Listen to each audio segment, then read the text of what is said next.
Hey everyone, hope you're doing great. Welcome back to my channel.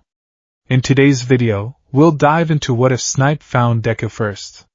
Smash that subscribe button, and be sure to peek at the description below. Let's begin. The yellow sunlight of late afternoon in Muzutafu's city felt less like a warm embrace and more like a heavy, suffocating blanket. It baked the asphalt, made the air shimmer above the sidewalks, and pressed down on the shoulders of Midoriya Izuku as he walked. His shoulders were already carrying enough weight. If you want to be a hero that badly, there's a quick way to do it. Take a swan dive off the roof of the building and pray for a quirk in your next life. The words didn't just echo in his head, they ricocheted. They bounced off the inside of his skull with the violence of a rubber bullet, leaving bruises on his psyche that hurt far more than the burns on his shoulder where Kaken, Bakugo Katsuki, had grabbed him. Izuku clutched the strap of his yellow backpack, his knuckles white. In his other hand, he held the charred remains of his notebook, Hero Analysis for the Future, number 13. It was damp, smelling of burnt paper and fish food, thanks to its brief residency in the school's koi pond. Stupid, Izuku muttered to the pavement, watching his red sneakers scuff against the concrete. Stupid Kaken. You can't just go around telling people to kill themselves. What if I actually did it? What would you do then? He knew the answer. Kaken probably wouldn't care. Or maybe he'd be angry that Izuku had looked down on him by dying. Izuku turned a corner, his feet taking the automatic route toward home. He usually took the main roads, safe, populated, full of potential hero sightings, but today, he felt small. He felt like a ghost haunting his own life. He wanted shadows. He wanted silence. He ducked into the underpass. The tunnel was cool, a concrete cylinder that amplified the sound of his footsteps. Clap. Clap. Clap. It was a lonely rhythm. Hero, he thought, bitter bow rising in his throat. Is it really impossible? Mom said she was sorry. Kaken said I'm a pebble. The doctor said I have an extra toe joint and gave up on me before I was 5. He looked at the notebook in his hand. The ink was running on the cover. 13 volumes of notes. 13 volumes of obsession. Was it just a hobby? A delusion? Maybe I should just give up, he whispered, the words tasting like ash. Maybe they're right. A wet, gurgling sound came from the manhole cover behind him. Izuku stopped. His instincts, sharpened by years of dodging explosions and bullies, screamed at him to run. But curiosity, his fatal flaw, made him turn his head. Green slime erupted from the grate. It wasn't just liquid. It was alive, a viscous, surging mass of sewage-colored sludge that expanded rapidly, filling the tunnel with the stench of rot and old oil. 2 frantic, bulging eyes floated in the muck, followed by a jagged maw of yellow teeth. A medium-sized invisibility cloak. The mass gurgled, its voice wet and distorted. Izuku froze. The fear didn't hit him all at once. It trickled down his spine like ice water. A villain. Here? Now? You'll do, the villain hissed, lunging forward. Izuku tried to turn, tried to scream, but the sludge was faster than human reflex. It slammed into him like a tidal wave. It was cold and slimy, forcing its way into his nose, his mouth, his ears. I can't breathe. Don't struggle, kid. It'll only hurt for about 45 seconds, the villain crooned, the sensation of his liquid body sliding down Izuku's throat inducing a violent gag reflex that went nowhere. I just need to hide inside you. Hero pursuit, you understand. Izuku clawed at the fluid. His fingers sank into the muck, finding no purchase. It was like trying to punch water. His vision began to blur, black spots dancing in front of his eyes. Is this it? Panic flared, hot and bright. He thrashed, kicking his legs, but the villain was heavy, pinning him down with fluid pressure. I'm going to die. I'm going to die here, in a sewer tunnel, and nobody will know. Kaken will be right. I was just a pebble. You're a real hero to me, kid, the villain laughed, the sound vibrating through Izuku's own chest. Thanks for the ride. The edges of Izuku's vision went dark. His lungs burned, screaming for oxygen that wasn't there. His strength, meager as it was, began to fade. His hands stopped clawing and began to drift. Mom!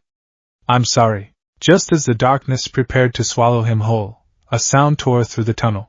It wasn't a smash.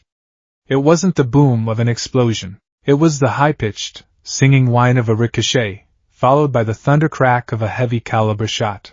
Bang! Suddenly, the pressure on Izuku's face vanished.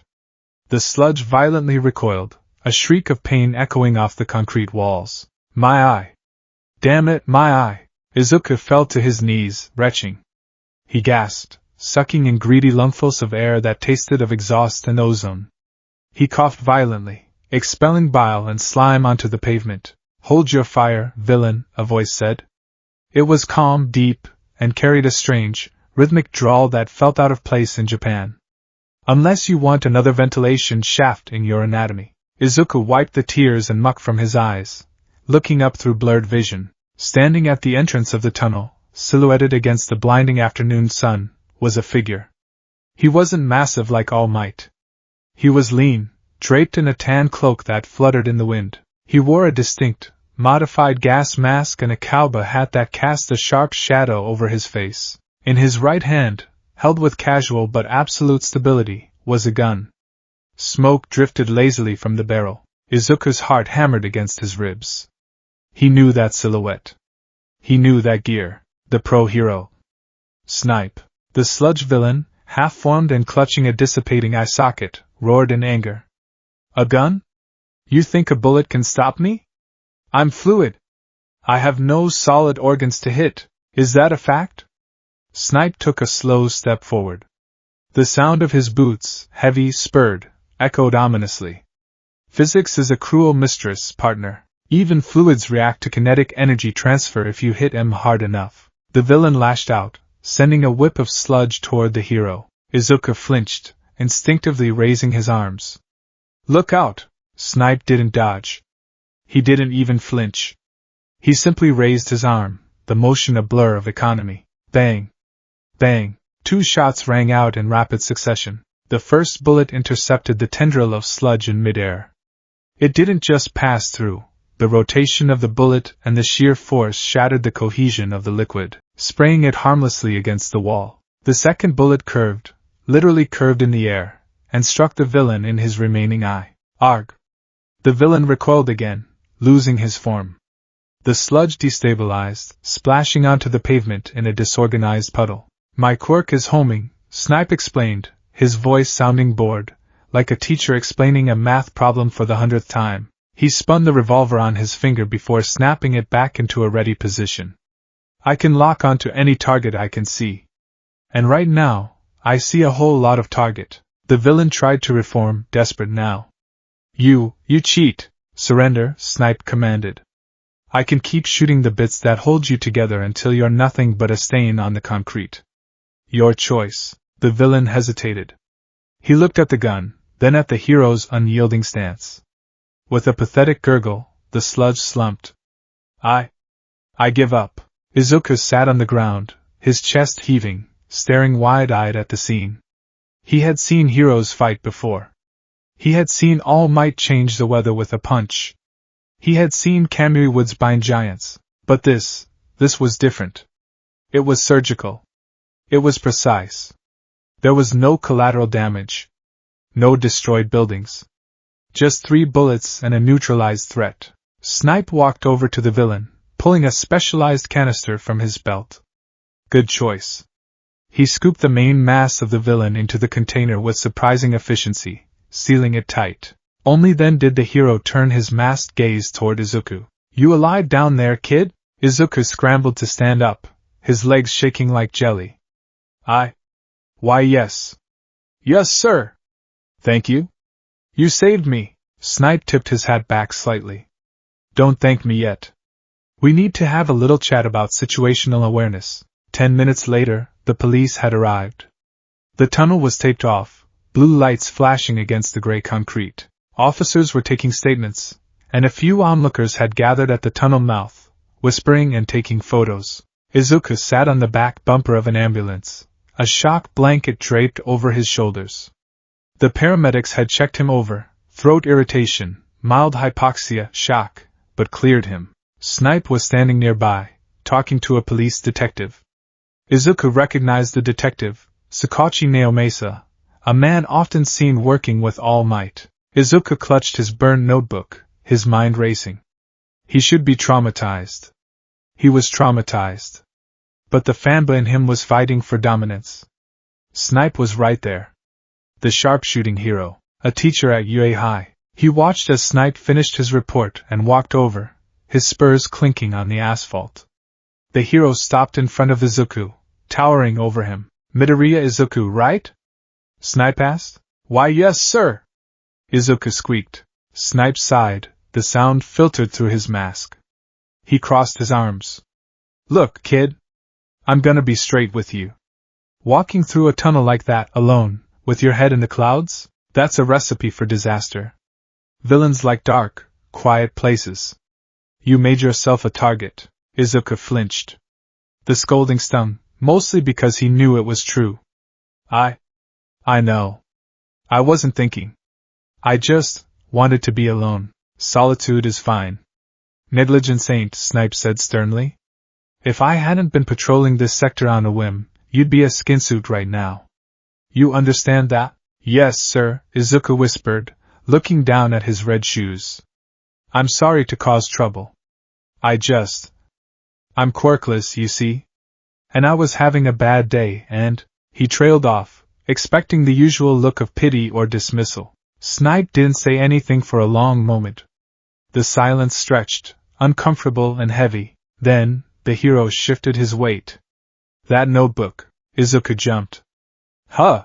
The crispy charcoal brick in your hand, Snipe pointed. You were clutching it like it was gold bullion when I showed up. What is it? Diary? And no. Izuku stammered, holding it tighter. It's, hero analysis. For the future.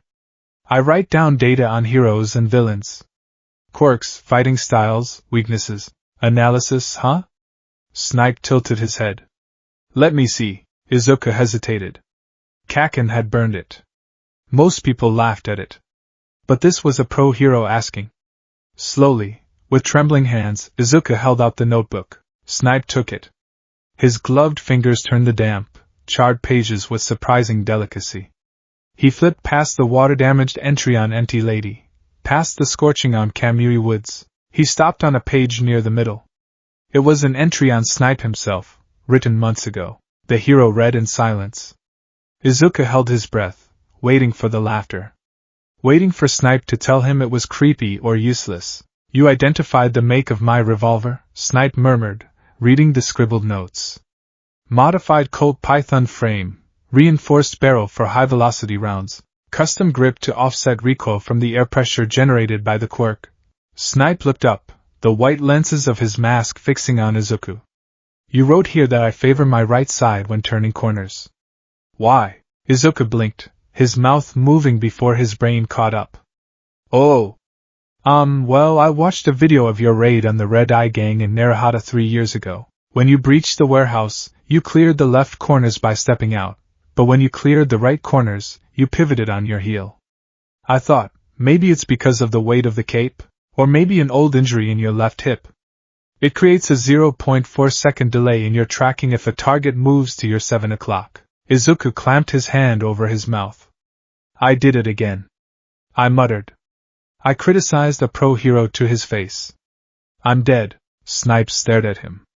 The police chatter in the background seemed to fade away. A 0.4 second delay, Snipe repeated slowly. I am sorry.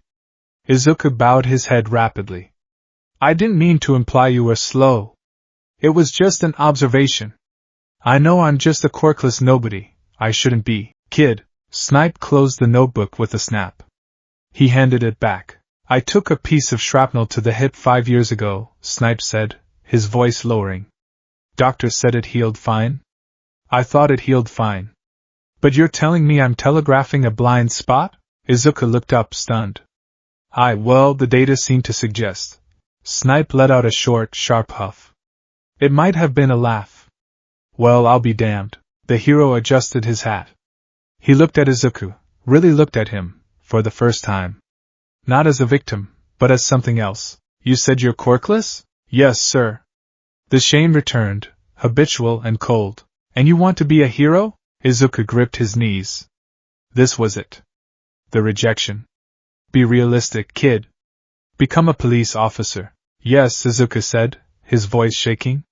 More than anything. Snipe hooked his thumbs into his belt. You know, most folks look at my quirk and think, wow, that guy can't miss. They think it's magic. They don't realize that homing only works if I have a target. If I can't see it, I can't hit it.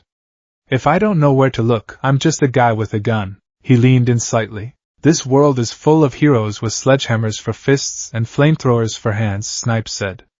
They make a lot of noise. They break a lot of things. But sometimes, the problem isn't a wall that needs smashing. Sometimes, it's a thread that needs cutting. He pointed a gloved finger at Izuku's forehead. You got a good eye, kid. Better than good. Most people in that tunnel would have been screaming for their mamas. You were terrified, sure, but you were watching. You analyzed that villain's weakness? The eyes, Izuku whispered. And the fluid consistency. He couldn't hold his form if he was scattered. Exactly, Snipe nodded. You didn't have the power to exploit it, but you had the schematic. You knew where the shot needed to go. Snipe reached into one of the pouches on his utility belt. He pulled out a small, rectangular card. It was simple, matte black with gold lettering. He flicked it toward Izuku. It spun through the air and landed perfectly on Izuku's knee. Snipe, Pro Hero UA faculty. Precision is the soul of justice. I teach at UA, Snipe said. Usually, I stick to the hero course combat drills. But I run a workshop on weekends at the Dagoba Municipal Beach Park. It's mostly for clearing trash, community service stuff, but I do some target practice there. Izuku stared at the card. His heart was beating so hard he thought it might bruise his ribs. Why? Izuku asked, his voice barely audible. Why are you telling me this? Because a gun without a sight is useless, Snipe said, turning to walk away. And a sight without a gun is powerless. You got the sight, kid. The question is, are you willing to build the gun? He stopped and looked back over his shoulder, the setting sun catching the metal of his mask. Don't be late. 6 a.m., Saturday. And bring that notebook. We're gonna fix that entry on my hip. The walk home was a blur. Izuku didn't remember entering his apartment. He didn't remember his mother, Inko, crying and hugging him when she saw the news report, which, thankfully, barely mentioned him, focusing on Snipe's capture. He barely remembered eating dinner. He sat at his desk, the only light coming from his desk lamp. The burnt notebook lay open to the Snipe page. The business card sat next to it. Are you willing to build the gun? For 10 years, Izuku had waited for someone to tell him he could be a hero. He had waited for All Might to smile and say, you can do it. Snipe hadn't said that. Snipe hadn't offered reassurance. He hadn't told him that everything would be okay. He hadn't even said you can be a hero. He had said something different. Something more tangible. He had said Izuku had value. Not for his heart, or his spirit, or his dreams. But for his mind. For the one thing Izuku had spent his life sharpening because he had nothing else. Izuku looked at his hands. They were scarred from years of nervous scratching, calloused from taking notes. They weren't strong hands. They weren't hands that could punch a villain into the stratosphere. He made a shape with his right hand. Thumb up. Index finger out. He pointed it at the All Might poster on his wall. Bang, he whispered. It felt different. It felt precise. He wasn't going to be All Might. He couldn't be. All Might was the sun, blinding and overwhelming. But maybe he didn't have to be the sun. Maybe he could be something else. Something quieter. Something that didn't just smash obstacles, but dismantled them. He picked up a pen. He turned to a fresh page in the notebook, the first page after the charred section. He didn't write All Might. He wrote, Target Acquisition, UA Entrance Exam. Time remaining, 10 months. Instructor, Snipe. Izuku Midoriya smiled. It wasn't the beaming, confident smile of the symbol of peace. It was a small, sharp, calculated smile. The stray shot had found its mark. Saturday, 5:55 a.m. Dagoba Municipal Beach Park. The beach was a graveyard of trash. Mountains of tires, rusted appliances, driftwood, and plastic waste stretched as far as the eye could see. It was a monument to apathy, a place people forgot. Izuku stood at the edge of the sand, wearing a green tracksuit that was slightly too large for him. He adjusted his backpack, nervous energy making him bounce on the balls of his feet. Is he coming? Was it a joke? Maybe he just felt sorry for me. The doubts were loud, buzzing in his ears like flies. Then he heard it. The rhythmic clink-clink of spurs on concrete. Snipe walked down the steps from the street. He wasn't wearing his full hero costume. He wore jeans, work boots, a tight black t-shirt that showed off deceptive musculature, and his signature mask and hat. He carried a duffel bag over one shoulder. He stopped 10 feet from Izuku. He looked at his watch. 5 minutes early, Snipe noted. Good. Punctuality is the first step of accuracy. Good morning, Snipe-sensei. Izuku bowed so low he almost headbutted his knees. Save the bowing for the dojo, kid, Snipe grunted, dropping the duffel bag with a heavy thud. You ready to work? Yes, sir. I want to be a hero.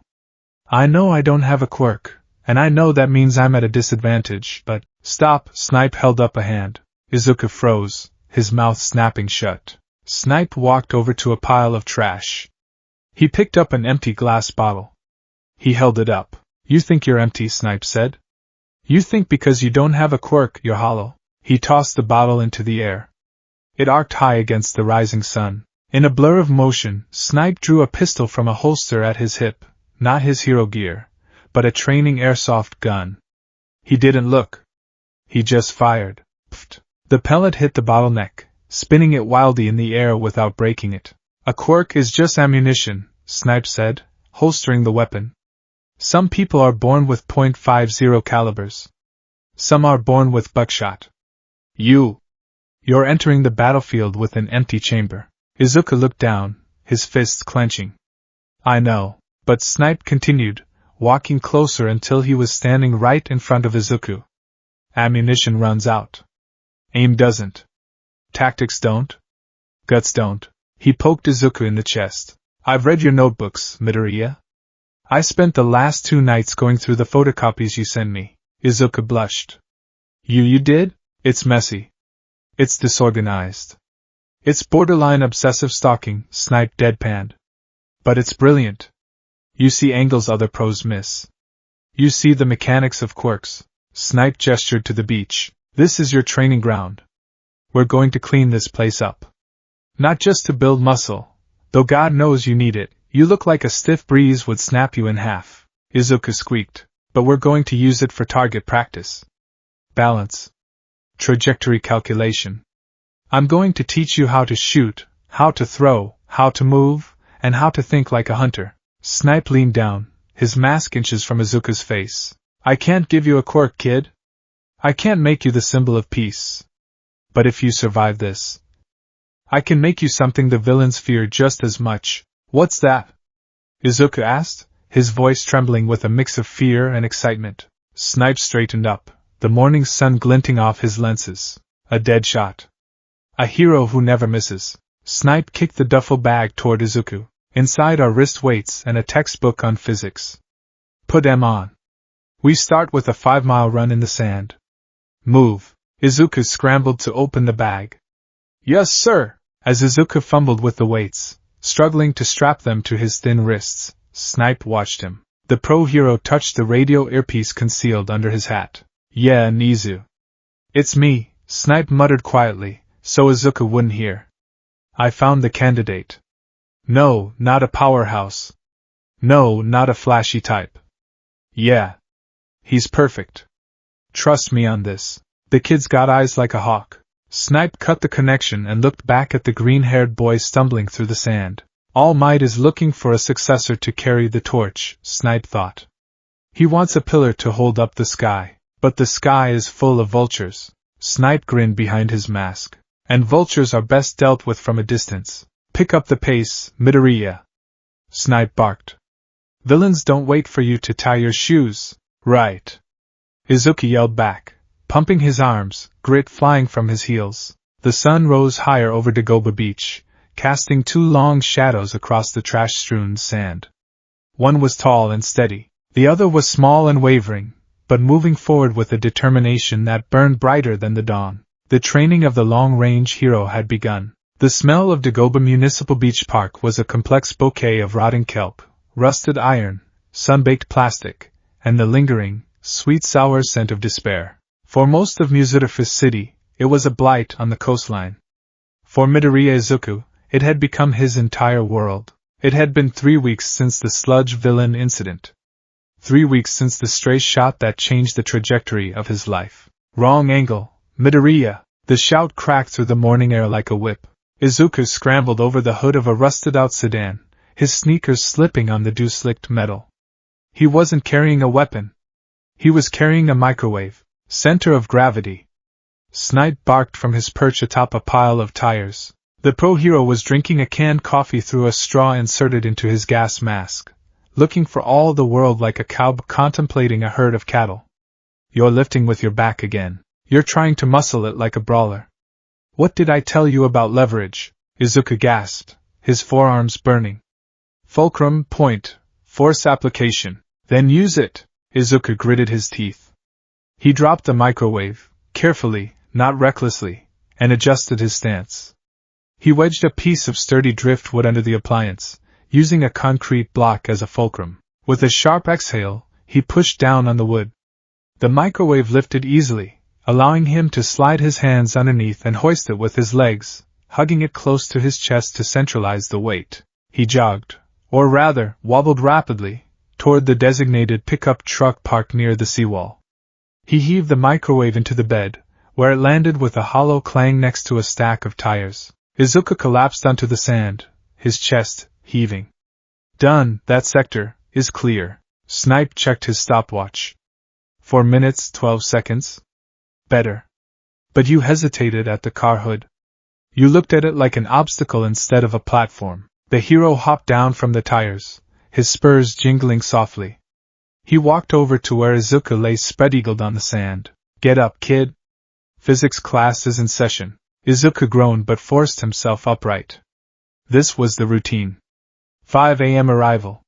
Physical labor, cleaning the beach, until 7 a.m. Then, an hour of theory. Then, combat drills until school started. It was grueling. It was exhausting. And Izuku loved every second of it. Snipe kicked a plastic crate over and sat down, pulling a small whiteboard out of his duffel bag. He set it up on a flat piece of driftwood.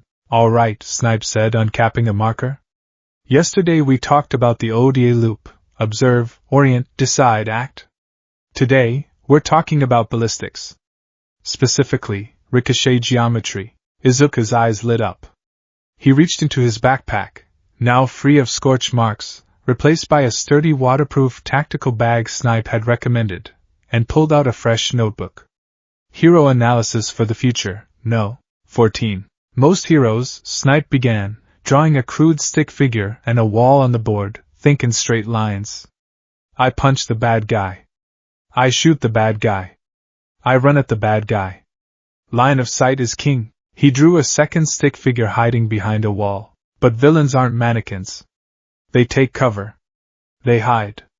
If you're a brawler like Endeavor or All Might, you just smash the wall. But that causes collateral damage. It risks structural collapse. And it's loud. Snipe tapped the marker on the board. You don't have a quirk, Midoriya. You can't smash the wall. So, how do you hit the target? Indirect fire, Izuku said instantly, his pen hovering over the paper. Utilizing environmental surfaces to redirect the kinetic energy of a projectile to bypass the line-of-sight obstruction. Fancy words, Snipe drawled. In the field, we call it a bank shot. But here's the catch, surfaces aren't perfect mirrors. Concrete absorbs energy differently than steel. Wood splinters.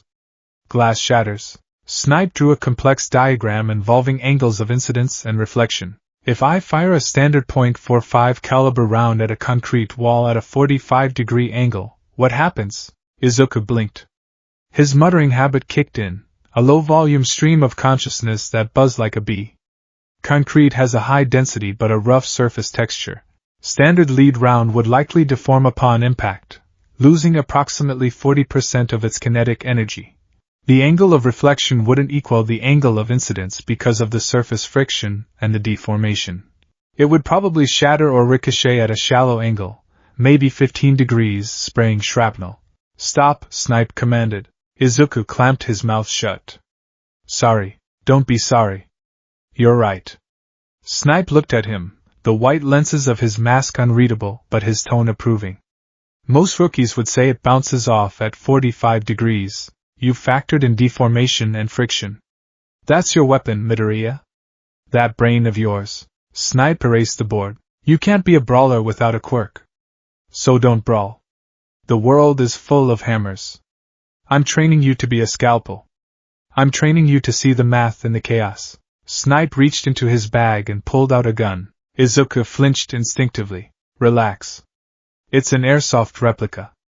Gas blowback. Mimics the weight and action of the real thing, but shoots plastic pellets. Snipe tossed it to Izuku. Izuku caught it. It was heavy. Cold. It felt alien in his hand. A weapon. A tool of violence. Rule number 1, Snipe said, his voice dropping an octave, becoming deadly serious. Treat every weapon as if it is loaded. Rule number 2, never point it at anything you do not intend to destroy or suppress. Rule number 3, keep your finger off the trigger until your sights are on the target. Izuku adjusted his grip, keeping his index finger extended along the frame, away from the trigger guard. Good, Snipe nodded. Now. See that soda can on the refrigerator over there? 30 feet out. Izuku looked. The red can was perched on a rusted appliance. Hit it. Izuku raised the gun. He closed one eye, trying to line up the iron sights. His arm shook slightly. The weight of the gun was magnified by the exhaustion in his shoulders from moving the trash. Breathe. Align the sights. Front sight focus. He squeezed the trigger. Pop. The pellet was past the can, missing by a good 2 feet to the left. You jerked, Snipe critiqued immediately. You anticipated the recoil. Even with an airsoft gun, you're flinching. And you're using your muscles to hold the gun up instead of your skeletal structure. Lock your elbows. Lean into it. Izuku nodded, resetting. Again. Pop miss. Again. Stop holding your breath. Fire on the exhale. Pop miss. Again. You're overthinking it. You're calculating wind resistance on a plastic pellet. Just look at the target. For the next hour, the only sounds on the beach were the rhythmic crashing of waves and the pop-pop-pop of the airsoft gun. Izuku's arms screamed. His eyes watered from staring. He missed. And missed. And missed. I can't do it, Izuku panted, lowering the gun. I'm useless at this. Snipe walked over, taking the gun from Izuku's trembling hand. He didn't look angry. He looked thoughtful. You're trying to shoot like me, Snipe said. You're trying to trust your instincts. But your instincts are telling you to run away, because that's what you've done your whole life. Snipe spun the gun in his hand, offering it back handle first. Don't shoot with your hands, Midoriya. Shoot with your mind. Visualize the line. You see the vectors, right? You see the math? Yes, Izuku whispered. I see the lines everywhere. Then trust the math.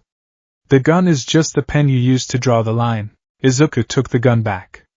He closed his eyes for a second. He pictured the notebook page. He pictured the diagram. He opened his eyes. He didn't look at the gun. He looked at the can. He saw the distance. He felt the wind coming off the ocean. He adjusted his stance, not because it was correct form, but because it stabilized the geometry of his body. He exhaled. The world seemed to slow down. The vector line extended from his eye through the sights to the red aluminum. Squeeze, pop clang. The can flew off the refrigerator, spinning into the sand. Izuku stared at it.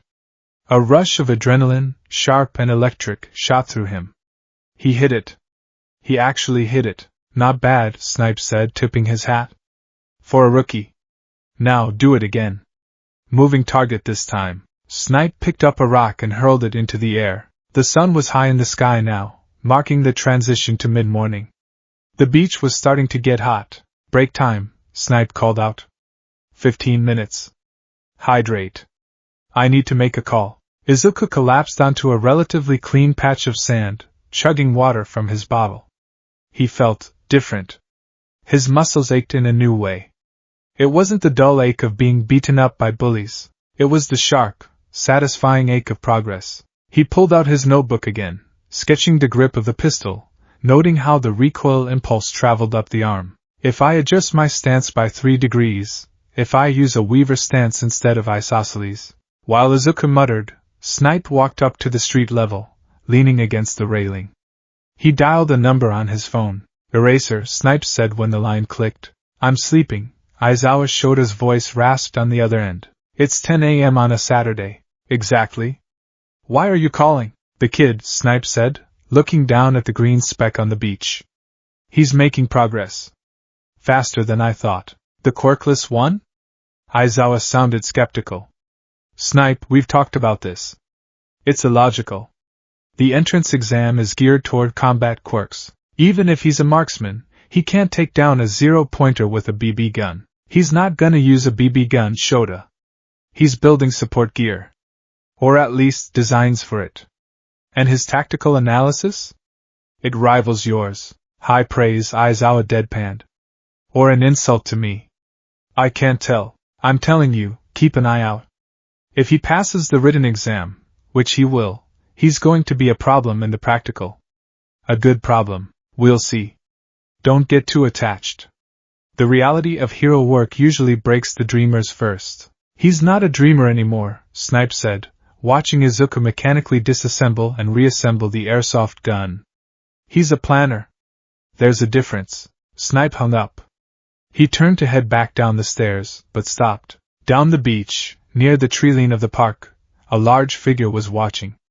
A figure that was trying very hard to hide behind a vending machine, but failing due to sheer mass. Snipe narrowed his eyes behind his mask. All Might? What was the number 1 hero doing lurking at a garbage dump? Izuku was back on his feet, practicing his footwork. Snipe had called it Gunkata Basics, though Izuku suspected Snipe just liked the sound of it. It was essentially parkour mixed with target acquisition. Step, pivot, aim. Roll, recover, aim. Keep your head up. Snipe shouted from a distance. You're looking at your feet. If you look at your feet, you're dead. Izuku corrected his gaze, scanning the horizon. That's when he saw him. It was hard to miss. A towering wall of muscle, blonde hair standing up in 2 distinct V-shapes, wearing a casual white t-shirt that looked like it was screaming for mercy against his biceps. The man was standing near the pile of tires Izuku had cleared earlier. He was holding a rusted toaster, looking at it with an expression of profound confusion. Izuku froze. The airsoft gun dropped from his hand, hanging by its tactical sling. Ayal. Izuku's voice failed him. He tried again, louder. All Might? The figure jumped, startled. Oh. I am. Caught. All Might struck a pose, flashing a smile that blinded Izuku more than the sun. I am here. Enjoying a stroll on this lovely beach. Snipe walked over, his boots crunching on the sand. He looked from the trembling fanbet to the symbol of peace. All Might, Snipe said, his tone flat. You're interrupting my class. Snipe-kun. All Might laughed, a booming sound that shook the trash piles. I didn't realize this was a classroom. I was merely observing the community service efforts of the local youth. Very admirable. Izuku was vibrating. He was literally vibrating. All Might. In person. Here. Breathing the same air. Hello? Izuku shrieked, bowing so hard his forehead slammed into the sand. I'm Midoriya Izuku. I'm a huge fan. I have all your merchandise. I mean, not all of it. Some of the limited edition Silver Age stuff is really expensive, but, young Midoriya. All Might interrupted, stepping closer. His smile faltered slightly, softening into something more genuine. I have been looking for you. Izuku stopped moving. He stayed bent over, face in the sand. Looking for me? Yes. All Might looked at Snipe, then back to the boy. The sludge villain incident. 3 weeks ago. I was there. I was detained. By the time I arrived, the villain was contained. All Might clenched his fist. I saw the footage. And I spoke to the police. They told me you were the first one to engage. That you were trapped. Izuku slowly stood up, sand sticking to his forehead. I was saved. By Snipe-sensei. True, All Might nodded.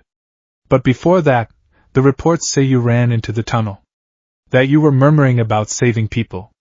Even when you were caught, you didn't scream for help. You tried to claw his eyes out. I panicked, Izuku admitted. No, All Might said softly. You fought. Suddenly, steam began to pour off All Might's body. Izuku shrieked. You're steaming. Is that a new move? Snipe sighed, pinching the bridge of his nose through his mask. Here it comes. With a poof, the muscle vanished. The giant man shriveled in on himself, transforming into a skeletal, gaunt figure with sunken eyes. He coughed, a splatter of blood hitting the sand. Izuku's jaw hit the floor. Imposter! I assure you, I am All Might, the skeletal man wheezed, wiping his mouth. He lifted his shirt to reveal a horrific, spiderweb scar on his side. This is the reality, young man. A respiratory system that's shot, stomach gone. I can only do hero work for about 3 hours a day now. Izuku was paralyzed with shock. The symbol of peace was dying? All Might explained it all. The fight 5 years ago. The toxicity.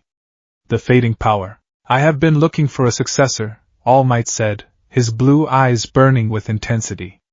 Someone to inherit my power. Someone with the heart of a hero. He took a step toward Izuku. I saw you on the news, but I wasn't sure. So I came to find you. And I've been watching you for the last hour. All Might gestured to the cleared section of the beach. You are quirkless, yes? Yes, Izuku whispered. And yet you are out here, moving mountains of trash. You are training with a pro hero. You are trying to find a way to fight, even without power. All Might extended a hand. Young Midoriya. You have the drive. You have the spirit. I want you to inherit my quirk. I want you to become the next vessel of One for All. The world stopped. This was it. The words he had wanted to hear his entire life. You can be a hero. Not just a hero, but the hero. The successor to All Might. Tears welled up in Izuku's eyes. He opened his mouth to say yes. Hold your horses, a voice cut in. Snipe stepped between them. He stood with his thumbs hooked in his belt, staring down the number 1 hero. Snipe-kun? All Might blinked. You're offering him a quirk, Snipe said calmly. The strongest quirk in the world, if the rumors are true. A power that smashes weather and levels cities. Yes. All Might said. He is worthy. He has the heart. He has the heart, Snipe agreed. But does he have the body? Look at him, Toshi. He's a twig. You give him that power now, he explodes. Literally. Well, obviously we would train his body first. All Might defended. That is why I am here. And then what? Snipe challenged. You teach him to punch? You teach him to smile and tank hits? Snipe turned to look at Izuku, who was looking back and forth between the two heroes like he was watching a tennis match of the gods. Midoriya is smart, Snipe said. Scary smart. He analyzes villains. He finds weaknesses. He's learning to fight tactically, from a distance. He's learning to use his brain as his primary weapon. Snipe pointed at All Might. Your style? It's blunt force. It's I am here, look at me. It relies on being invulnerable. If you give him that power, and he starts relying on it, he'll stop thinking. He'll stop analyzing. He'll become just another brawler. And he'll lose the one thing that makes him special right now. That is not true. All Might argued, though he looked taken aback. One for All enhances the user's natural abilities. It would amplify his spirit. It would overshadow it, Snipe countered.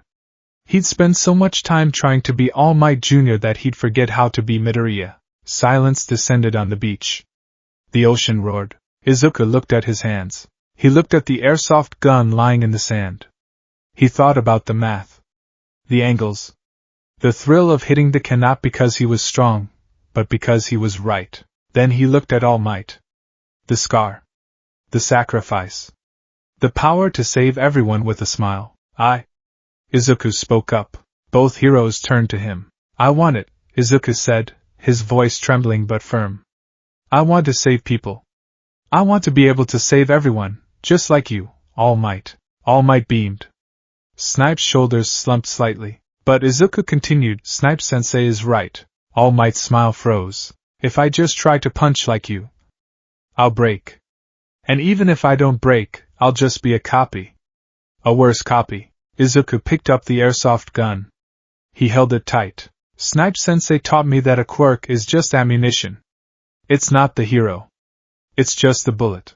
Izuku looked All Might in the eye. I want your power. But I don't want to use it like a sledgehammer. I want to use it like a high-velocity round. I want to use it with precision. I want to keep studying with Snipe-sensei.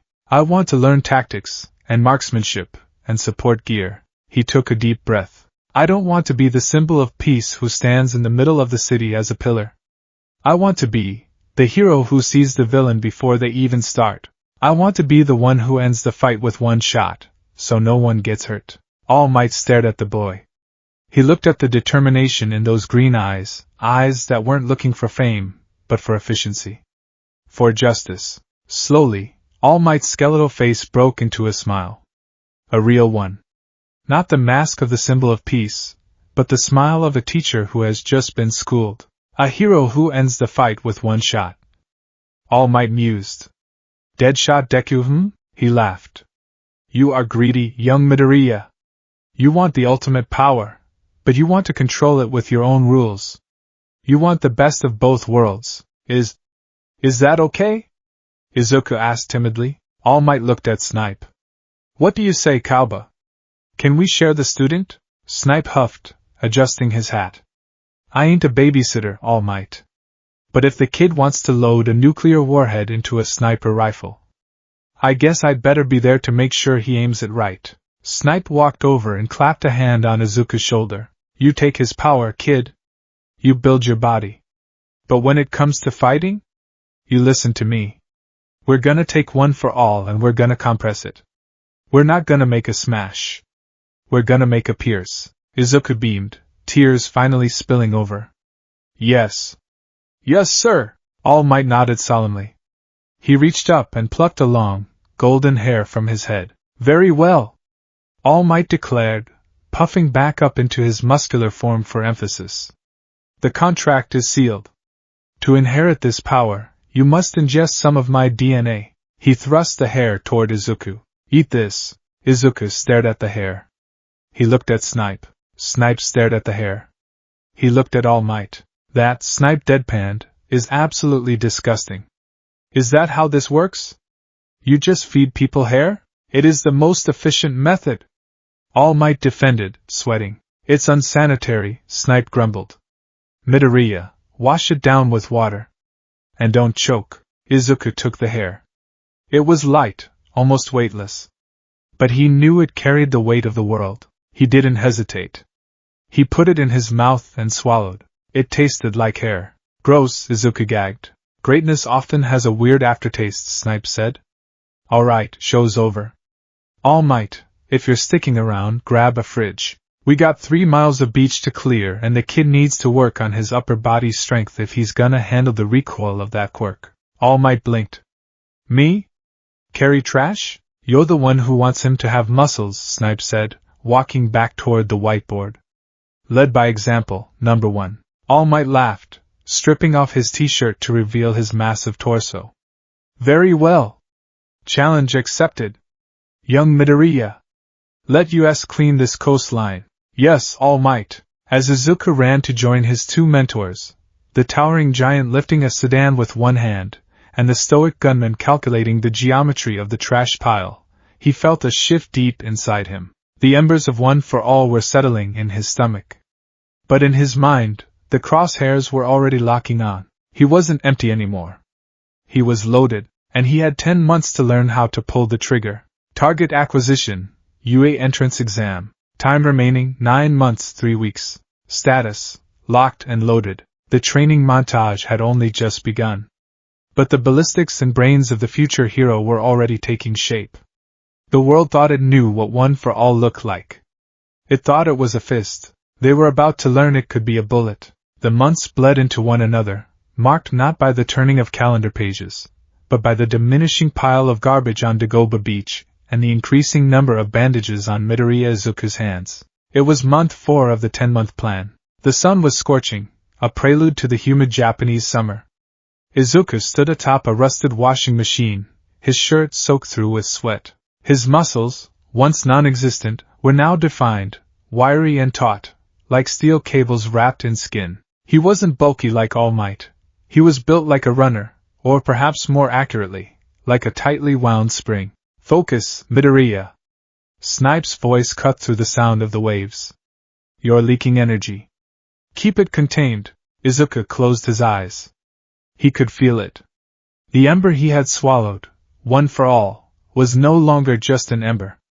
It was a raging bonfire in the pit of his stomach. For the first 3 months, it had been dormant, settling into his DNA while his body played catch-up. Now it was awake. And it was angry. It wants to get out. Izuku gritted his teeth, veins bulging in his neck. It feels like I swallowed a star. Don't let it explode. All Might shouted from the sidelines, where he was currently using a crushed refrigerator as a bench press. Clench your buttocks, young Midoriya. And yell from your soul, ignore the buttocks. Snipe countered, adjusting his hat. That's brawler talk. Think of it as hydraulic pressure. You have a reservoir. If you open the floodgates all at once, the dam breaks. You need to open the valve just a crack. Izuku trembled. The red veins of One for All glowed faintly beneath his skin, dancing like lightning across his right arm. He wasn't trying to punch. He was trying to flick a marble off the top of a glass bottle 10 feet away. Just a flick. That was the assignment. Channel it. Don't use 100%. Just a little bit. Izuku tried to throttle the power down. He tried to visualize the microwave usage, the egg not exploding. But the power was binary. It felt like an on-off switch for a nuclear detonator. Just a tap. He snapped his middle finger against his thumb. Boom. The sound was deafening. It wasn't the clink of a marble hitting glass. It was the sound of a cannon firing. A shockwave erupted from Izuku's hand. The air pressure blast didn't just hit the marble. It pulverized the glass bottle, disintegrated the wooden crate it was sitting on, and carved a trench through the sand that extended 20 meters into the ocean, parting the waves. Gah! Izuku screamed, clutching his right hand. Smoke curled from his fingers. His middle finger was purple, swollen, and bent at a sickening angle. Broken. Again. Snipe sighed, a long, exasperated sound that filtered through his gas mask. He walked over, inspecting the damage. Well, the hero drawled. You got the range. But you just blew up the barrel to fire a single shot. All Might rushed over, transforming into his buff form in a puff of steam. Young Midoriya. Are you alright? I think I broke it again. Izuku wheezed, tears pricking his eyes. The pain was blinding, a white-hot lance shooting up his arm. I can't control it. It's too much. It's either 0 or 100. That's the nature of One for All Might said solely. It is a stockpile of power cultivated over 8 generations. Containing it is difficult. Difficult is an understatement, Snipe muttered. He reached into his pocket and pulled out a roll of medical tape. Hold still. As Snipe stabilized the finger, a temporary fix before a visit to Recovery Girl, he looked Izuku in the eye. You're treating the quirk like a melee weapon, Snipe said. You're gathering all that power into your arm and trying to release it through a physical strike. But because you're focusing on the impact, you're bracing your muscles for a collision that never happens. I don't understand, Izuku hissed through the pain. When you punch something, the object absorbs the force, Snipe explained, winding the tape tight. When you flick the air, you absorb the recoil. Newton's third law. Every action has an equal and opposite reaction. You're firing a howitzer from a chassis built for a sedan. Snipe finished the taping and stood up. We need to change the approach. All Might, you keep building his core. He needs the durability. But I'm taking over the quirk training. No more punches.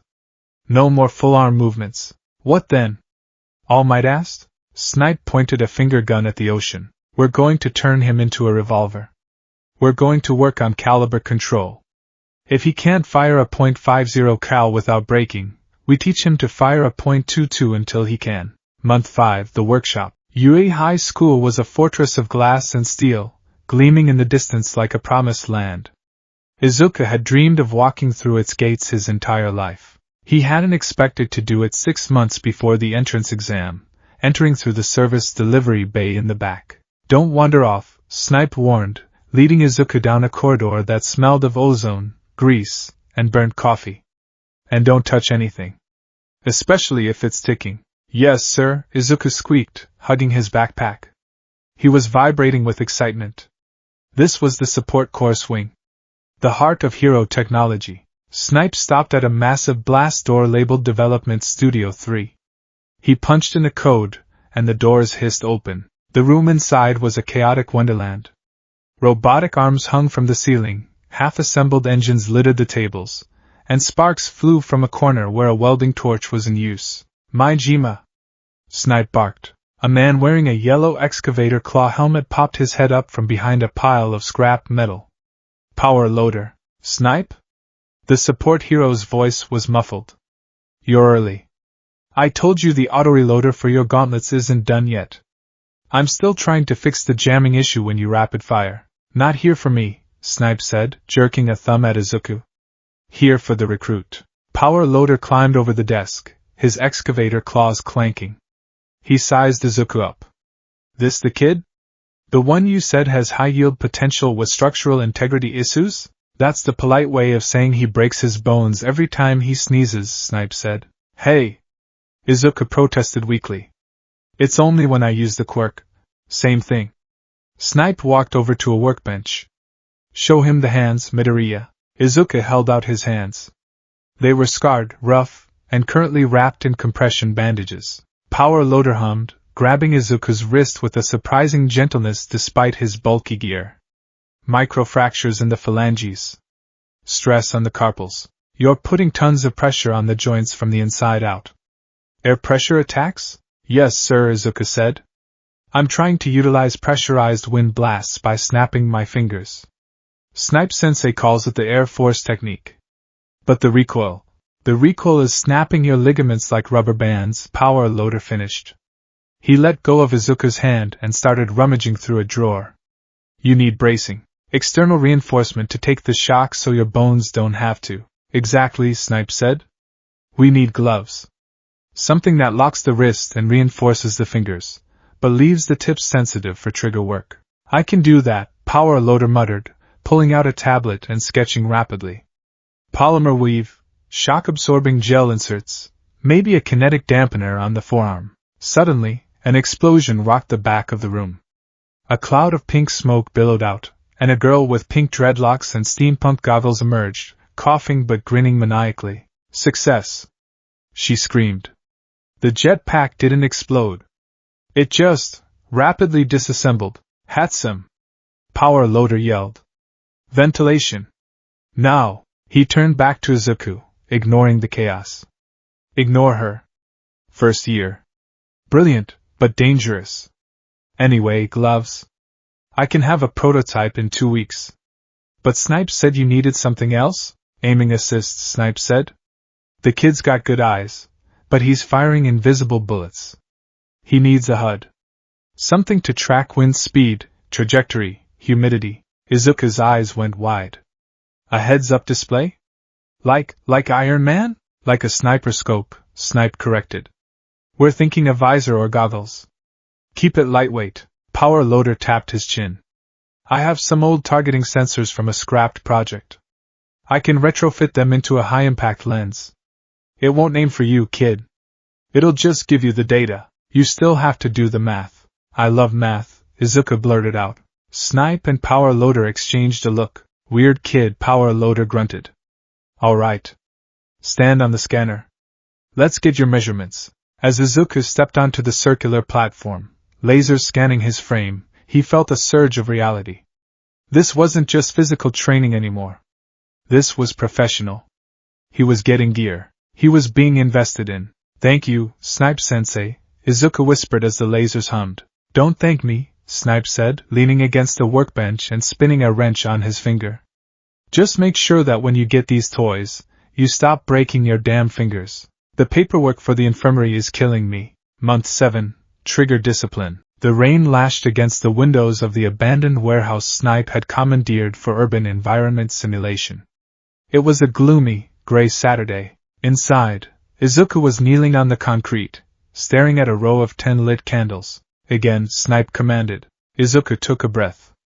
He wore the prototype gloves now, sleek, dark green fingerless gauntlets with silver plating running up the forearm. They felt heavy, grounding. He raised his right hand. He focused on the feeling of one for all.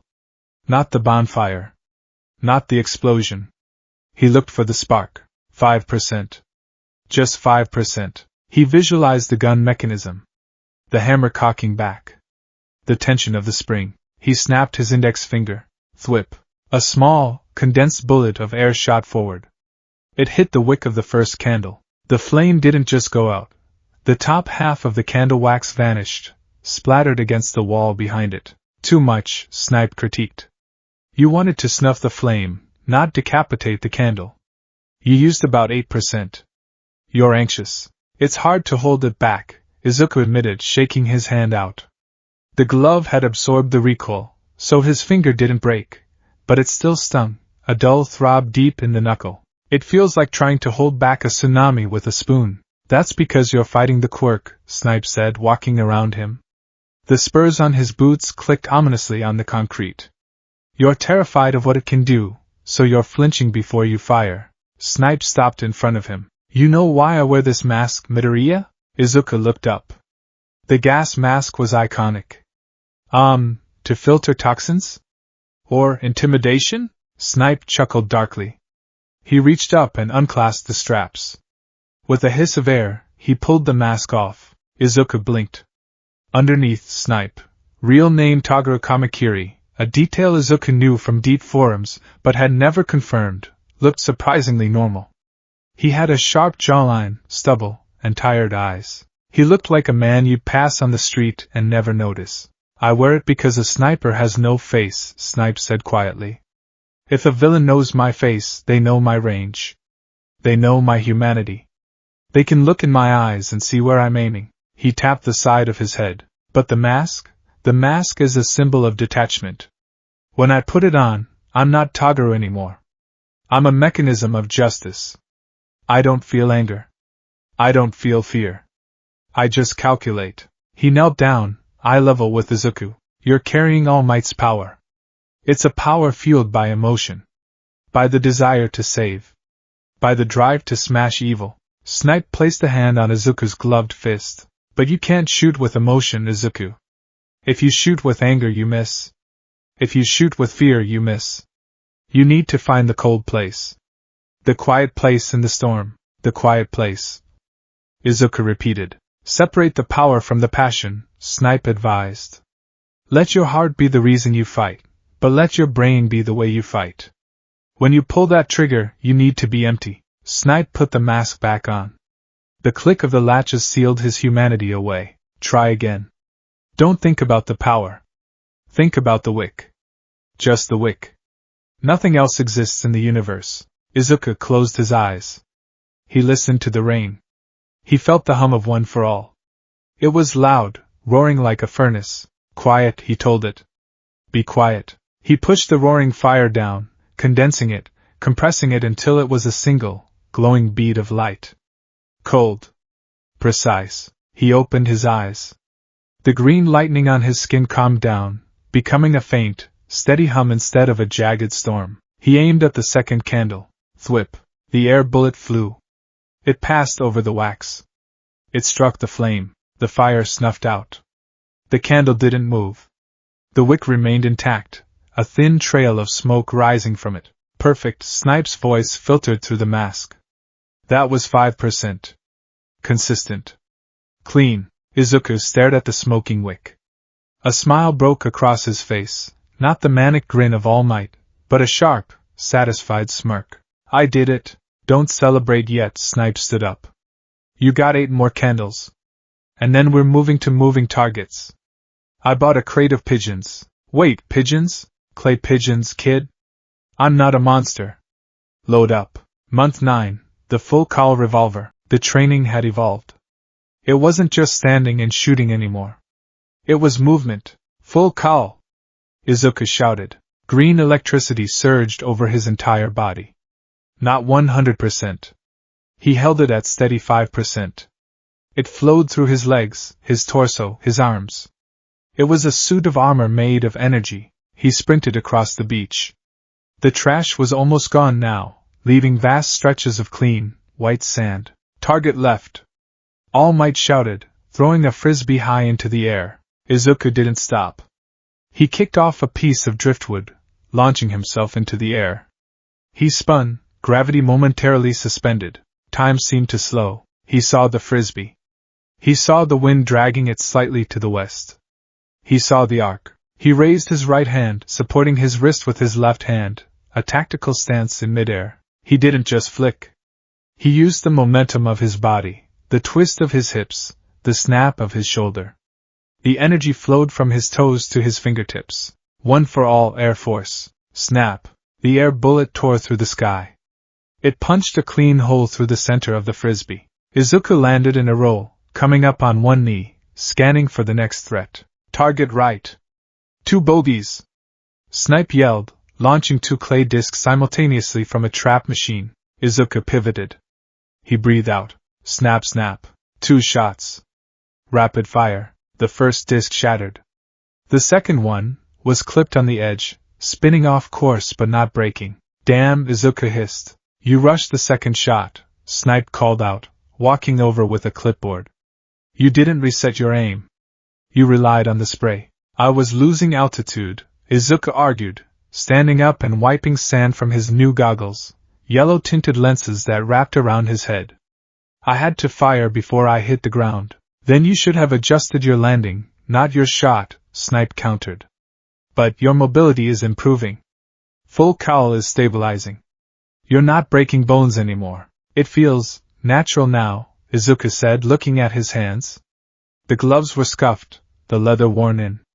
It doesn't feel like I'm holding a bomb. It feels like I'm the gun. All Might clapped his hands, creating a small wind gust. Excellent. Truly excellent. You are moving like a young Gran Torino, but with the precision of a hawk. All Might looked proud, but there was a hint of wistfulness in his eyes. You have made this power your own, Izuku. It looks nothing like my smash. Izuku retracted the energy, the lightning fading. He walked over to All Might. It's still your power, All Might. It's still the power to save.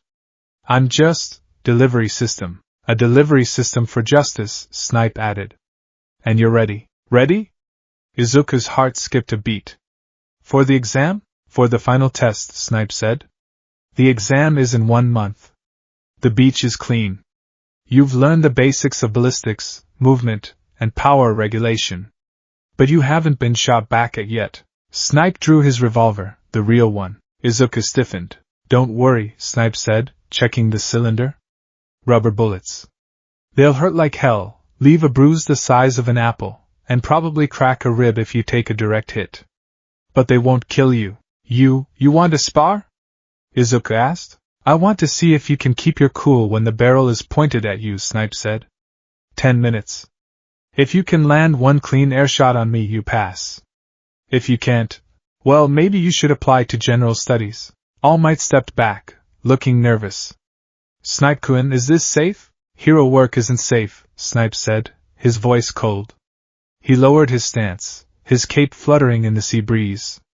Clock starts now. Bang. Snipe didn't count down. He fired. Izuku's danger sense, not the quirk, just pure instinct, screamed.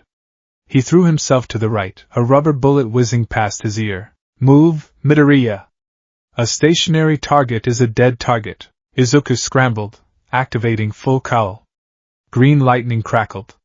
He zigzagged across the sand, kicking up clouds of dust to obscure his position. He's using homing, Izuku analyzed rapidly as he ran. He can lock on. I can't outrun the bullets. I have to break his line of sight or deflect. Snipe fired again. Bang, bang, bang. 1 bullet hit Izuku in the shoulder. Gah! Izuku stumbled, the impact feeling like a hammer blow. He rolled, ignoring the pain. Think. Don't panic. Analyze. Snipe was standing on the high ground, the seawall stairs. He had the vantage point. I can't get close. He's a master of CQC too. I have to outshoot him. Izuku ducked behind a pile of gathered driftwood.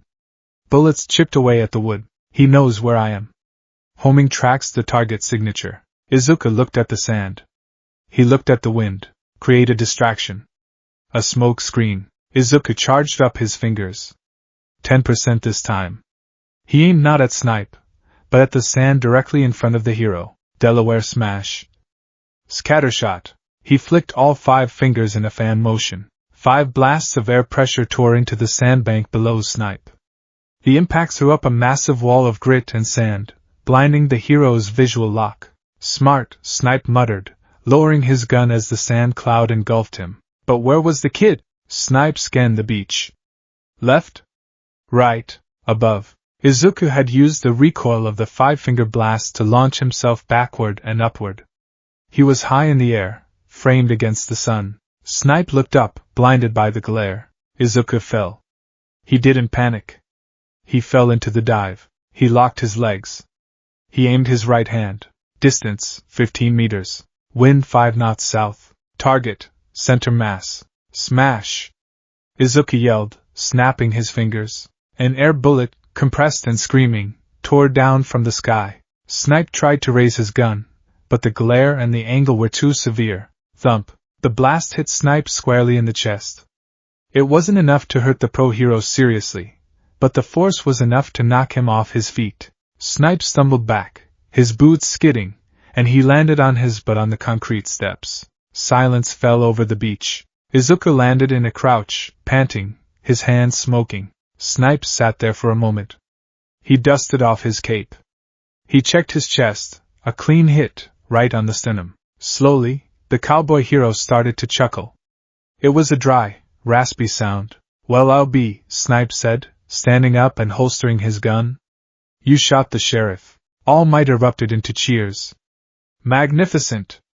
Aerial superiority! Izuku collapsed onto his back, staring at the blue sky. His shoulder throbbed. His fingers ached. He was exhausted, but he was smiling. Snipe walked down the stairs.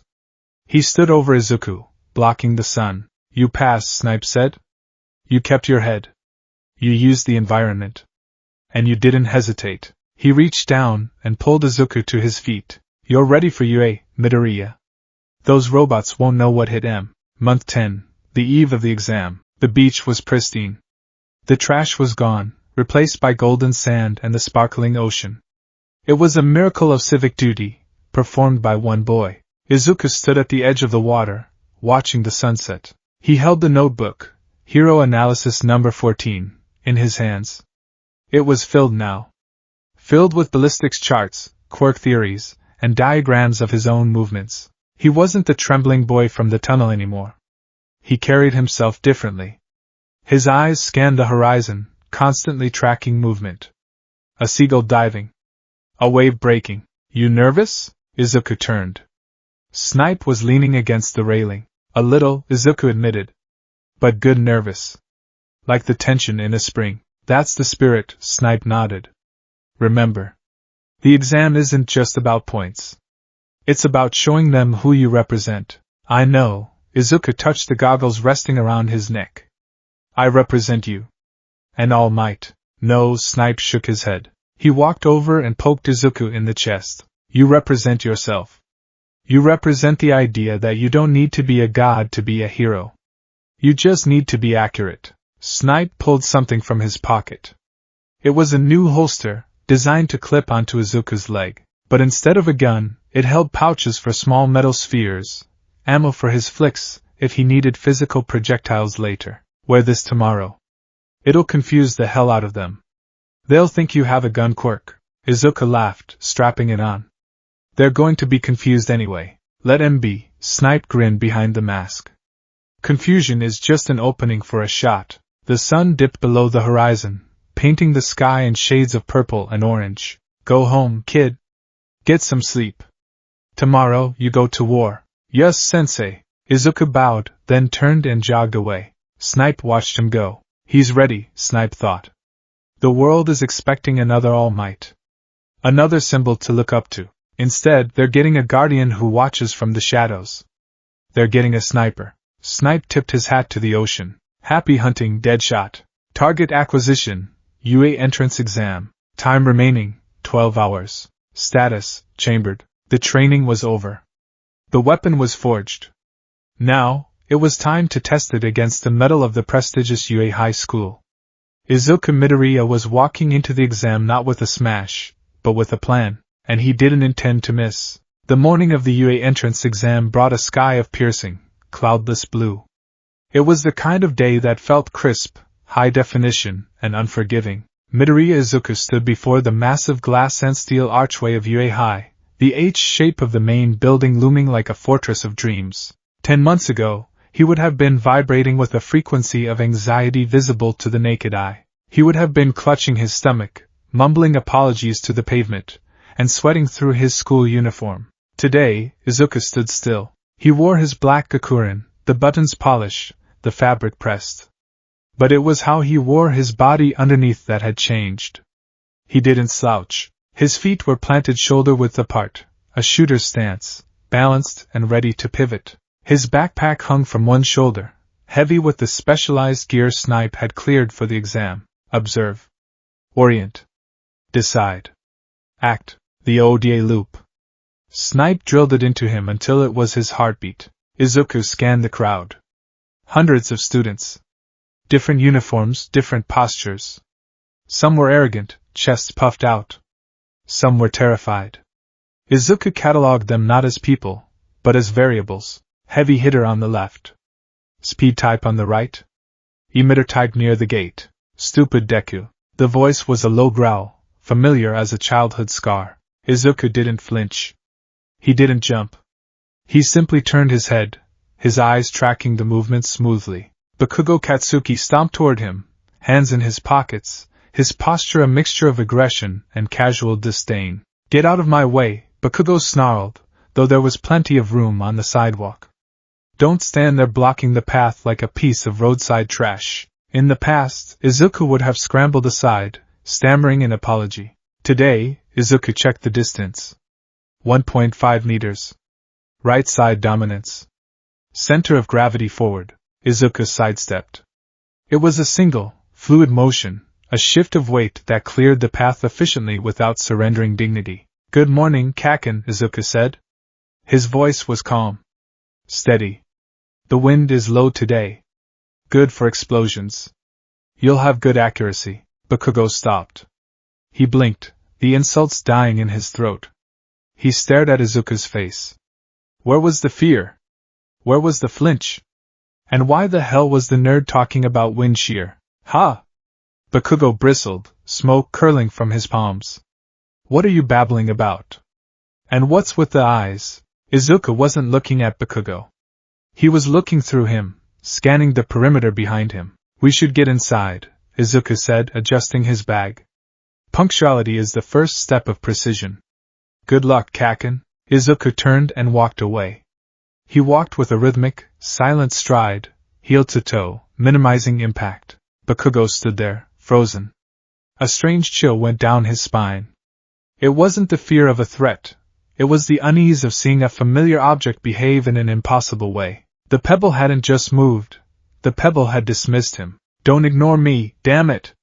Bakugo yelled at Izuku's back, but the green-haired boy had already merged into the crowd, vanishing like a ghost. Izuku navigated the courtyard. He was deep in his combat mindset, a mental state Snipe had taught him to visualize as a cold, gray room. Step. Scan. Step. Scan. He was so focused on the architectural integrity of the entrance arch that he didn't notice the uneven paving stone until his foot caught it. Gravity took hold. He tipped forward. Trip hazard. Loss of equilibrium. Vector of impact, face to concrete. He didn't panic. He didn't flail. His muscles engaged automatically. He prepared to tuck his chin and roll into a break fall, a standard maneuver to preserve momentum and protect the head. But before he could execute the roll, he felt a sudden weightlessness. He hovered inches from the ground. Are you okay? Izuku floated upright, his feet gently touching the ground as gravity returned. He looked up. A girl with a round face, rosy cheeks, and brown bobbed hair was smiling at him. Her fingertips were pressed together. It's my quirk, she said brightly. Sorry for using it without asking. But it's bad luck to trip, right? Izuku blinked, the combat mindset flickering for a second. Zero gravity. Touch activation. Removal of mass. Highly versatile for rescue and mobility. That's efficient, Izuku said. He bowed slightly. You saved me the kinetic energy of a fall. Thank you? The girl blinked, confused by his phrasing. Sure. I'm Uraraka Ochako. Let's do our best. She waved and ran off toward the hall. Izuku watched her go, calculating. Levitation. If she pairs that with a projectile weapon, she could eliminate ballistic drop entirely. Scary potential. He adjusted his collar and walked into the exam hall. The written exam. The written portion was a slaughter. But not for Izuku. For years, Izuku had analyzed quirks, physics, and hero laws. While other students were struggling with the quadratic equations of quirk thermodynamics, Izuku was seeing the answers float in the air. Question 4. Calculate the collateral damage radius of a gigantification quirk in an urban density zone B. Easy, Izuku thought, his pencil flying across the page. Square cube law applies to mass, but impact tremors decay logarithmically through concrete substrates. Snipe Sensei taught me to account for glass shattering patterns. He finished the exam with 20 minutes to spare. He spent the remaining time mentally disassembling the ventilation system in the ceiling, looking for potential sniper perches. The orientation. Everybody say hey. President Mick's voice was a sonic boom that rattled the teeth of everyone in the auditorium. Silence answered him. Tough crowd. The voice hero shrugged. All right, examinees. Welcome to my live show. Today, we're talking about the practical exam. Are you ready? Izuku sat in the middle row, his notebook out. He wasn't drawing President Mike. He was sketching the map displayed on the screen. You'll be conducting 10-minute urban mock battles. Mike explained. We've got 3 types of faux villains stationed in each battle center.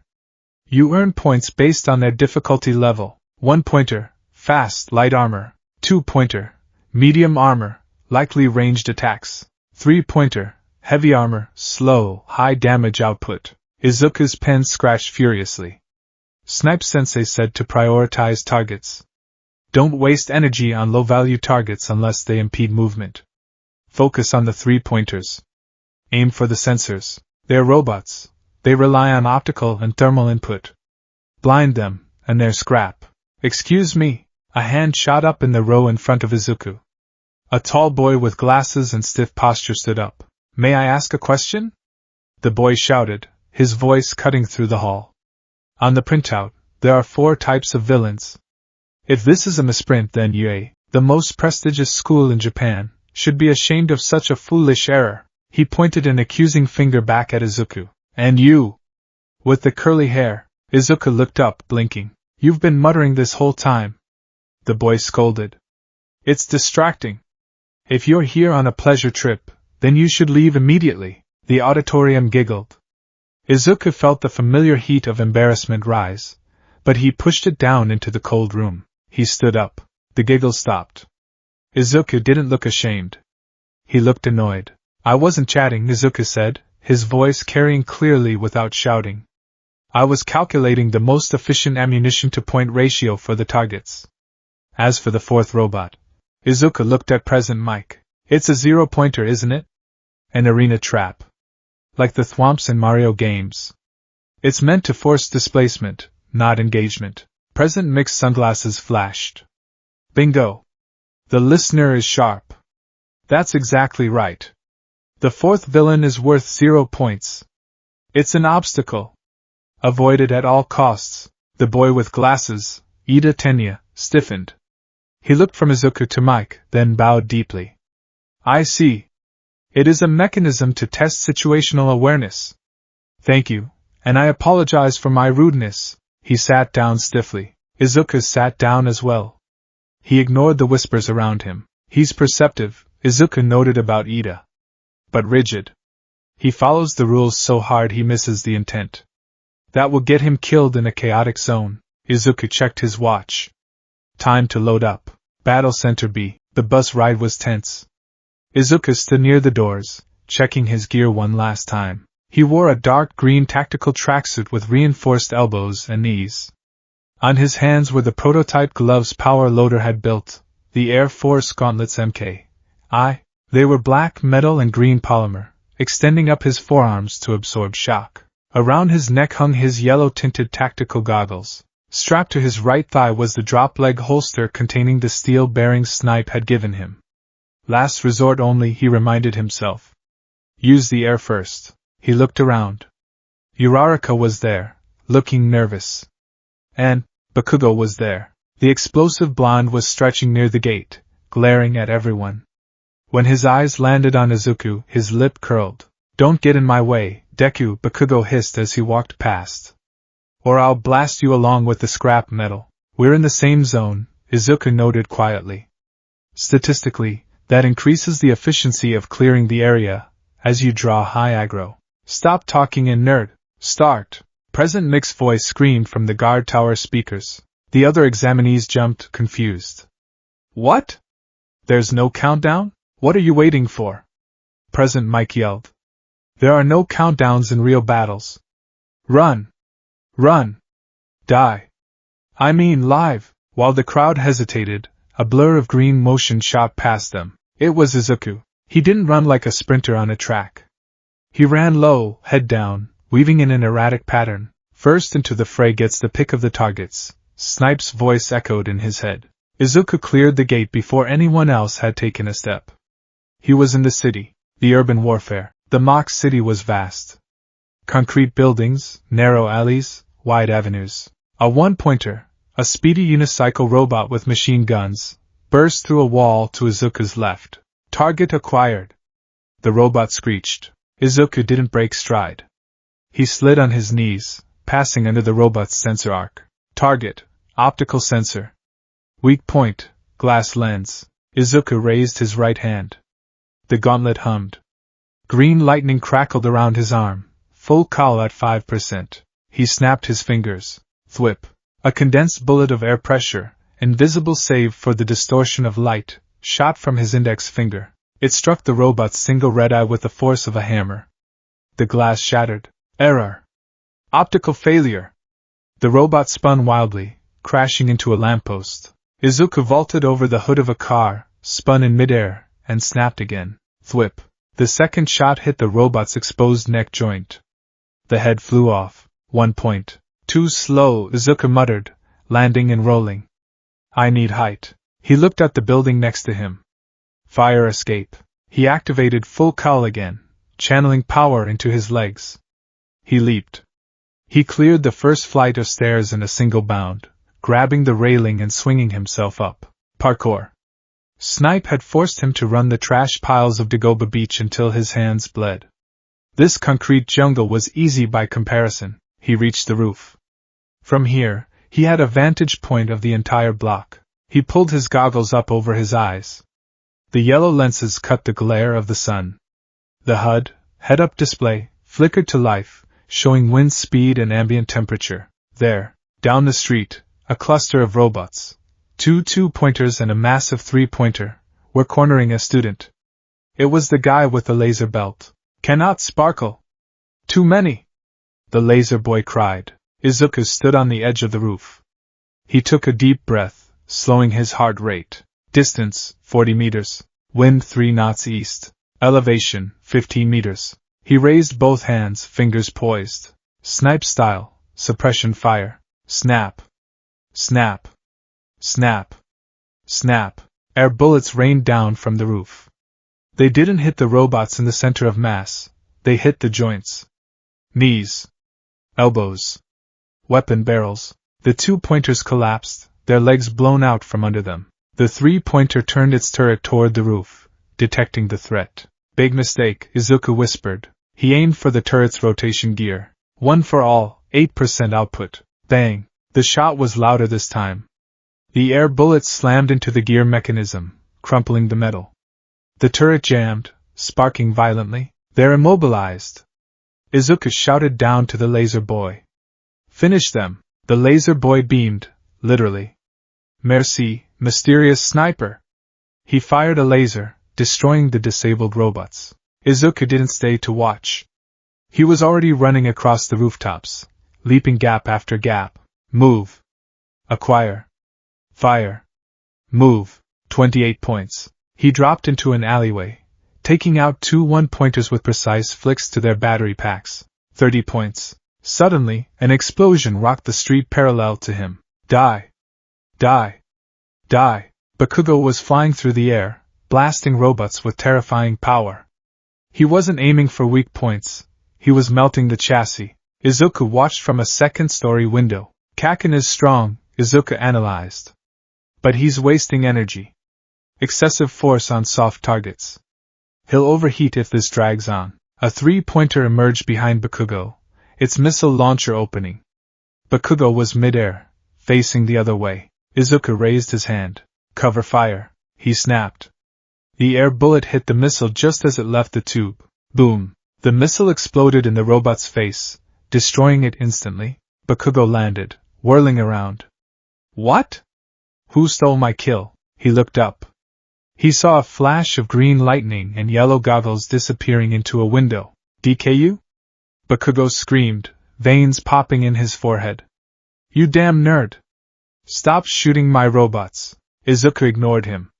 He was in the zone. 45 points. He was racking up a score, but he wasn't just destroying. He was controlling the battlefield. He shot debris falling towards students.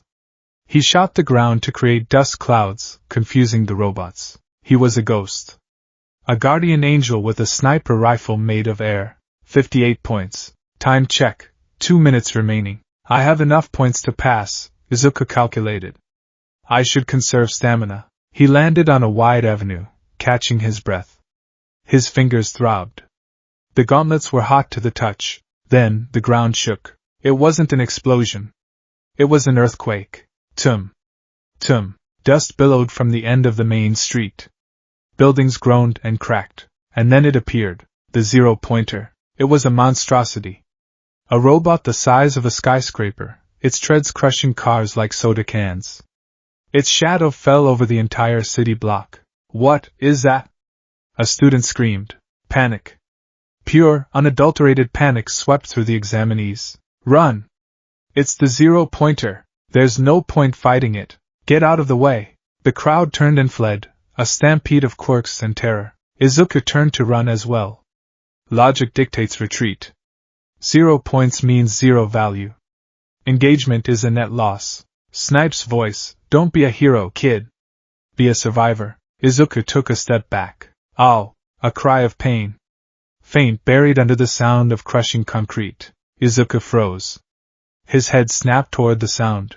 In the middle of the street, amidst the rubble, lay Uraraka. Her leg was pinned under a massive slab of concrete. She was struggling, her face pale, watching the colossal treads of the 0-pointer inch closer. Distance to target, 15 meters. Distance of robot to target, 20 meters and closing. Speed of robot, 5 meters per second. The math appeared in Izuku's mind instantly. She has 4 seconds before she is crushed. The other students were running. Ida was running. Even Bakugo was falling back to a safer distance. Logic says run, but Izuku saw her fear. He saw the person who had saved him from falling. The cold room in his mind shattered. The math vanished. The body moved before the mind could think. Izuku didn't run away. He ran toward her. Midoriya? Ida yelled, stopping in his tracks. What are you doing? Izuku slid to a halt next to Uraraka. He grabbed the concrete slab. One for all, 10%. No, it's too heavy. He pulled, green lightning flaring, but the slab shifted only an inch. The robot loomed over them, a mountain of steel blocking out the sun. Its mechanical hand was descending to sweep the street clear. I can't lift it in time. Izuku looked up. He looked at the robot's face. A massive sensor array 300 feet in the air. I can't lift. So I have to stop the hammer. Cover your ears. Izuku screamed at Uraraka. He turned to face the robot. He planted his feet. He felt the power of one for all, the bonfire he had kept dampened for months. Snipe-sensei said never to use 100%. He said my body can't handle the recoil. He said I break. But if I don't use it now, she dies. Izuku raised his right arm. He didn't point a finger. He made a fist.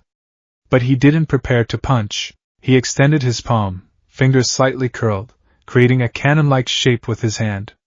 He aimed at the robot's central processor in the head. He let the bonfire roar. The red veins of power tore through his sleeve. The gauntlet groaned, metal stressing under the pressure. One for all. 100%. He didn't scream smash. He whispered, Detroit. Cannon. He slammed his other hand against his wrist to brace it, and released the energy not as a punch, but as a focused shockwave. Boom. The sound was not of this world. It was the sound of the atmosphere being torn apart. A tunnel of compressed air, visible as a distorting vortex, erupted from Izuku's palm. It tore up the asphalt in front of him. It punched through the air, creating a sonic boom that shattered every window in a 3-block radius. The blast hit the zero-pointer in the face. It didn't just dent it. It caved the entire head in. The force was so immense that the 100-ton robot was lifted off its front treads. It tilted backward, metal screaming as its internal skeleton buckled.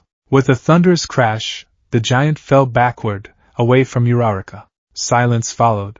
Izuku stood there, smoke pouring from his arm. Gah! The pain hit him a second later.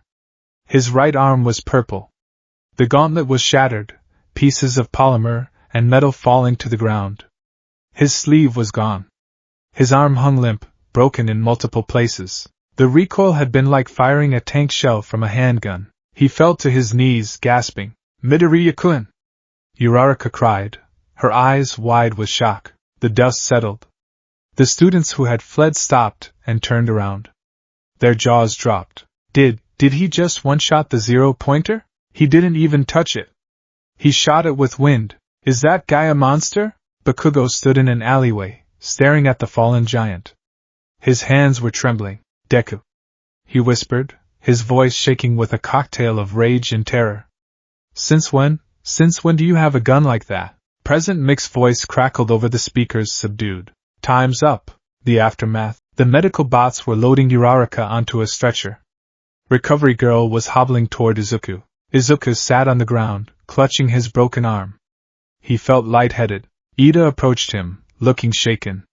You analyzed the situation instantly. You realized that to save her, you had to neutralize the threat, not just remove the obstacle. And you did it with such overwhelming firepower. Ida clenched his fist. I judged you as a distraction. But you were the only one of us acting like a true hero. Izuku blinked, trying to stay conscious. I just didn't want her to get hurt. Recovery Girl arrived. Oh dear, oh dear. You really did a number on yourself, didn't you? Snipe warned me about you. She kissed his forehead. Healing energy washed over him, draining his stamina but knitting the bones back together. Sleep now, Sonny, she said. As Izuku's eyes fluttered shut, he looked up at the observation tower. The observation room. The teachers were silent. On the main screen, the replay of Izuku's Detroit cannon was paused. That power, Midnight murmured. It rivals All Might's. But the application, Ectoplasm noted. He didn't punch. He created a directed air blast. The physics required to keep that focused over that distance. It's precise, Aizawa said, his eyes narrowed. He has no self-preservation, clearly. But he has situational awareness. In the back of the room, All Might was grinning so hard his face hurt. He did it! He used the power to save, and he did it his way. Next to him, Snipe was leaning against the wall, tipping his hat down. Well? All Might whispered. What do you think, Kalba? Snipe looked at the screen, at the broken gauntlet, the shattered robot, and the boy who stood his ground when everyone else ran. His form was sloppy on the final shot, Snipe grunted. He didn't brace his feet enough. He's gonna be sore for a week. But? All Might prodded. Snipe smiled behind his mask. But he hit the bullseye. The kid's a natural-born shooter. Snipe pulled a file out of his coat, Izuku's application. He stamped a seal onto it. Accepted. Welcome to the hero course, Deadshot. Scoreboard, Midoriya Izuku. Villain points, 58. Rescue points, 60. Total, 118. Rank 1. Bakugo Katsuki. Villain points, 77. Rescue points, 0. Total, 77. Rank 2. Uraraka Ochako. Villain points, 28. Rescue points 45. Total 73. Rank 3.